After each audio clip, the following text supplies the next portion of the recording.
तो देखो 8वां क्वेश्चन है, 7 का कल बना चुके थे, है ना। 8वां क्वेश्चन देखो क्या कर रहा है, निम्नलिखित को P बटे Q, जहाँ PQ पूर्णांक है एवं Q बराबर नहीं है 0 के रूप में व्यक्त करे। यानी कह रहा है 0.3 के ऊपर डॉट को किस रूप में व्यक्त करना है, P बटे Q के रूप में। 3 गो सवाल है, 0.6 के ऊपरी भी डॉट है, इसको भी P बटे Q के रूप में बदलना है, और 0.7 के ऊपरी डॉट है, इसको भी P बटे Q के रूप में बदलना है। ये तीनों देखो बहुत ही आसान है, क्योंकि इनसे पहले हम इसको बना चुके हैं, बनाए है ना। चलो हम कैसे बनाएंगे, एक में सबसे पहले माना कि जिसको P बटे Q के रूप में बदलना है उसको क्या मानेंगे, x बताए थे ना। माना कि x बराबर 0.3 के ऊपरी डॉट, है ना, या इसको लिख सकते हैं x बराबर 0.3 अनंत बार है। इसको मानेंगे हम समीकरण 1। याद रखना समीकरण 1 में x बराबर इतना आया हुआ है ना, या इतना बराबर x आया है। दोनों तरफ देखो तो कै गो अंक बार बार आ रहा है, एक ही अंक, तो हम 10 से गुना करेंगे। 2 गो अंक आता था तो 100 से गुना करते थे, 3 गो अंक आता था तो 1000 से, है ना। इस प्रकार से दोनों तरफ किससे 10 से गुना करने पर, किसमें दोनों तरफ गुना कर रहे हैं, समीकरण 1 में दोनों तरफ 10 से गुना करेगा, 10 में x में 10 से गुना करेगा तो x में 10 से गुना करेगा तो 10 x होगा, बराबर इसमें 10 से गुना करोगे तो देखो ये जो है ना, ये दशमलव 1 अंक आगे चला जाता है, बताए थे।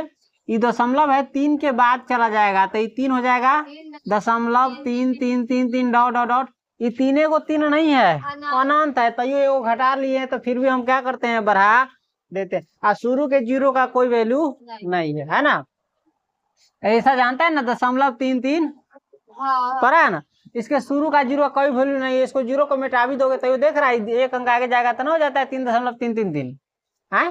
चलो, या इसको हम लिख सकते हैं 10x बराबर क्या लिख सकते हैं, ये जो है ना पूर्णांक, ये 3 पूरा संख्या है ना, संख्या 3 है ना, तो इस संख्या 3 को हम क्या करेंगे, बाहर निकालेंगे। इसको लिख सकते हैं 3 जोड़ 0.33 लिख सकते हैं ना, क्योंकि हम इसको इस रूप में लिख दिए तो भी बराबर है, इसको जोड़ोगे ना तो इतना ही पूरेगा 3.3333, है ना।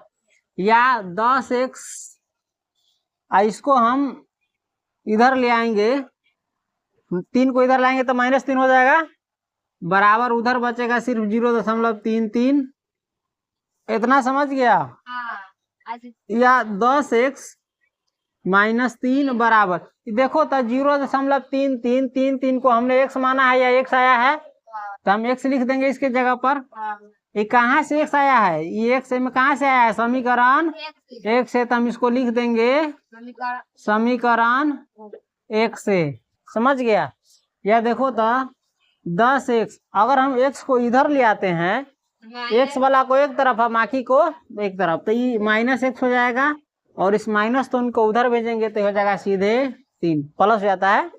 या 10x में से एगो x चला गया तो कै गो x बचेगा, 9x बराबर इधर बचेगा 3, या x बराबर 3, आई बटा में चला जाएगा 9, 3/9, या x बराबर कट जाएगा 1/3, है ना, 1/3 होगा, 1/3 होगा ना। हाँ, अतः 0.333 को P बटे Q के रूप में लिखने पर क्या होगा, 1/3।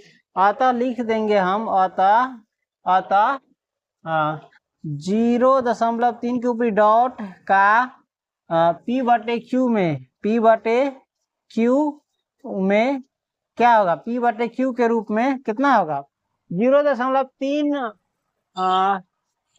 है ना, का P बटे Q में रूप कितना होगा, 1/3 होगा। समझ गया, कोई दिक्कत है ना, नोट करो इसको, है ना। इसको लिख सकता है 0.3 को, है ना, 0.3 को P बटे Q के रूप में व्यक्त करने पर कितना होगा? 1/3 होगा। किताब में क्या दिया हुआ है? 1/3 दिया हुआ है कि 3/9 दिया हुआ है? 1/3। हाँ चलो सही। दूसरा क्वेश्चन तुम लोग खुद से बनवाओ, बनाया है ना? हाँ प्रैक्टिस होगा। चलो बनवाओ तो, ये मन में है सो बना लो, बनवाओ। है बनाओ ना तो लीड नहीं चलेगी। बनवाओ ना, अभी लिखना जरूरी है ना, बनवाओ। कैसे बनेगा? अरे बनवाओ ना, कहाँ बनाओ, कहाँ ध्यान है तुम्हारा? कहली कहाँ बनवाओ, डायरेक्ट बोर्ड पर प्रैक्टिस होगा। जो कहो माना कि, ठीक है, माना कि x बराबर 0.6 के ऊपर डॉट, या हम इसको लिख सकते हैं x बराबर 0.6 कितनी बार है? 6 कितनी बार है? अनंत बार है, तो हम सुविधा के लिए लिख देते हैं 3 बार। ठीक है, इसी से पता चलता है कि अनंत बार। इसको मानेंगे समीकरण 10 है 1। चलो दोनों तरफ यानी समीकरण 1 के दोनों तरफ 10 से क्या करेंगे? 10 से गुना करने पर, गुना करेंगे तो 10 से x में गुना करेंगे तो कितना हो जाएगा? 10x। इसमें 10 से गुना करेंगे तो 6.666 डॉट डॉट डॉट। कैसे हुआ मालूम है ना? 6 के बाद चलेगा तो 0.6 बचेगा, तो 0.6 में 0 का वैल्यू नहीं है, सिर्फ 6 का वैल्यू है ना। यहाँ देखो तो इसको लिख सकते हैं 10x बराबर 64, ये जो है ना 6 पूरा पूरी है, तो हम इसको बाहर निकाल लेंगे। जोर 0.666 डॉट डॉट, या 10x, इस 6 को इधर लाएंगे तो -6 बराबर उधर बचाएगा 0.666 डॉट डॉट डॉट। समझ गया? या 10x - 6 बराबर, देखो तो 0.666 को हम x लिख सकते हैं कि 0.66 बराबर x है, तो हम x लिख दिए।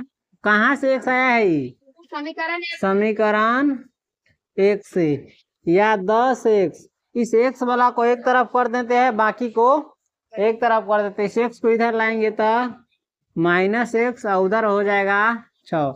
10 में से एगो x घट गया, 10x में से एगो x, तो कितना बचेगा?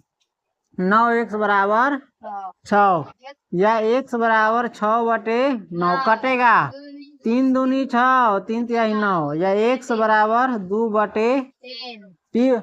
0.666 का p/q में रूप क्या होगा? 2/3। अगर अब तुम 3 से 2 में भाग देते हो तो ये आएगा 0.6666, है ना? क्या हमारा आंसर सही है? इसको जांचे। है कहाँ ध्यान है, बाद में नहीं उतर सकता है। ये हमारा आंसर सही है, इसको जांचे। हाँ देखो जांचते हैं। 3 से हम भाग देंगे, 2 में नहीं लाएगा, तो हम देंगे कौन सी? दशमलव, और देंगे 0। 3 छक 18, फिर 2 कट जाएगा, 0 उतर देंगे, 3 छक 18, फिर 2, देख रहा है 3 छक 18, यानी हमारा आंसर क्या आ रहा है?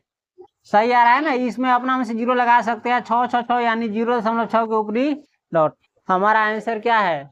सही है। और डायरेक्टे कहेंगे कि 0.6 को 2 p/q के रूप में लिखो तो लिख देगा?